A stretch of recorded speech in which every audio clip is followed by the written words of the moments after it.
నమస్తే అందరికీ. మీ అందరికీ రాఖీ పండుగ శుభాకాంక్షలు అండి.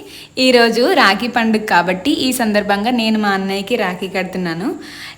అసలు రాఖీ పండుగ పురాణాల ప్రకారం ఎందుకు చేసుకుంటారో ఒక కథ చెప్తా వినండి. ఇంద్రుని ఇంటిపై ఓ రాక్షసి దాడి చేసి ఆక్రమించుకుంటుంది. అప్పుడు ఇంద్రుని సతీమణి సచీదేవి తనకు సహాయం చేయాలని శ్రీ మహావిష్ణువు వద్దకు వెళ్ళి వేడుకుంటుంది. అప్పుడు ఇంద్రుణ్ణి కాపాడడానికి విష్ణువు తన మణికట్టు చుట్టూ ఒక పత్తితో తయారు చేసిన పవిత్రమైన దారాన్ని కట్టాలని సూచించాడు. అప్పుడు సచీదేవి కోరిక మేరకు విష్ణుదేవుడు ఆ రాక్షసిని నాశనం చేస్తాడు.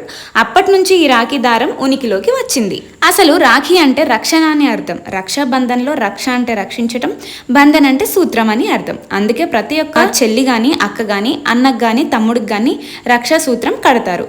తమ సోదరులందరూ ప్రతి ఒక్క పనిలో విజయం సాధించాలని కోరుకుంటూ, వారి జీవితంలో ఉన్నత స్థానాలకి ఎదగాలని కోరుకుంటూ ఈ రాఖీ అనేది కడతారనమాట. అదే సమయంలో వారికి ఏదైనా తీపి పదార్థం తినిపించి వారి నుదుటిన వీర తిలకం పెడతారు.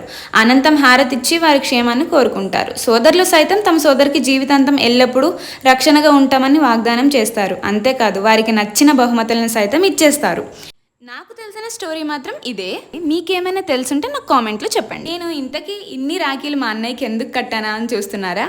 ఒక్కొక్క రాఖీ ఒక్కొక్క సిస్టర్ది అనమాట. నేను ఆల్రెడీ ప్రీవియస్ వీడియోలో చెప్పాను మా సిస్టర్స్ ఇలా రాఖీస్ పోస్ట్ చేశారు అని కూడా.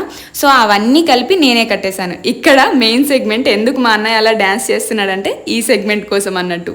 ప్రతి ఇయర్ ఇదే మాకు గొడవ. నేనేమో కాలు మొక్కనని, వాడేమో మొక్కించుకుంటా అని. అండ్ మా దాంట్లో రాఖీ కట్టిన తర్వాత అన్నయ్య అయితే అన్నయ్య కాలు మొక్కుతారు. అదే అక్క కడితే అక్క కాలే తమ్ముడు మొక్కుతాడనమాట.